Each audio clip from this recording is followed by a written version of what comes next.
चलन हो धनी तोहे दर्शन करा दी, लागल बाटे मेला आज घुमा दी।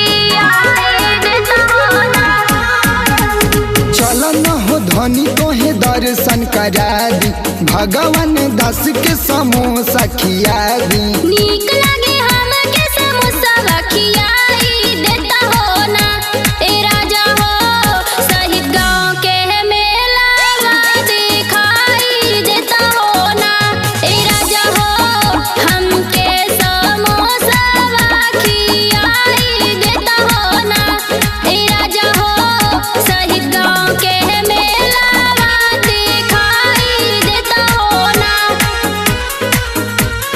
बोला बोला अदलपुर शीतला दरबार की।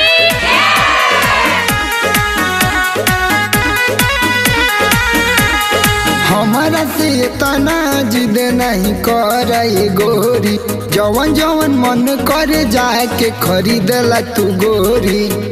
समोसा खियाई देता हो ना।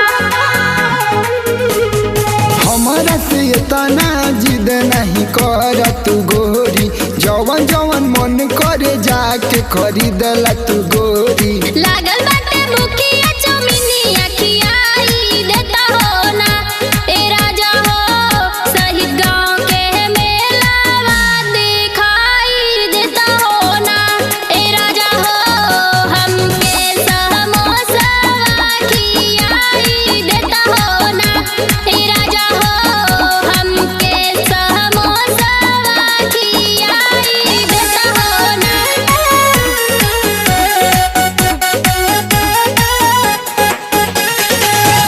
म्यूजिक बाय राजू बाबू। करे न पूजनमा अध्यक्ष पुतुल भैया, सगरो दुख उनकर कटी है देवी मैया। हमके समोसा खियाई देता हो ना।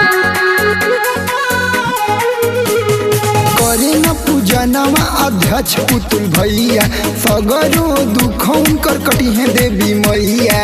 दिलवा के सरधा पुराई देता हो ना ए राजा हो, शहीद गाँव के मेला दिखाई देता हो ना ए राजा हो, हमके समोसा खियाई देता हो ना ए राजा हो, शहीद गाँव के मेला दिखाई देता हो ना।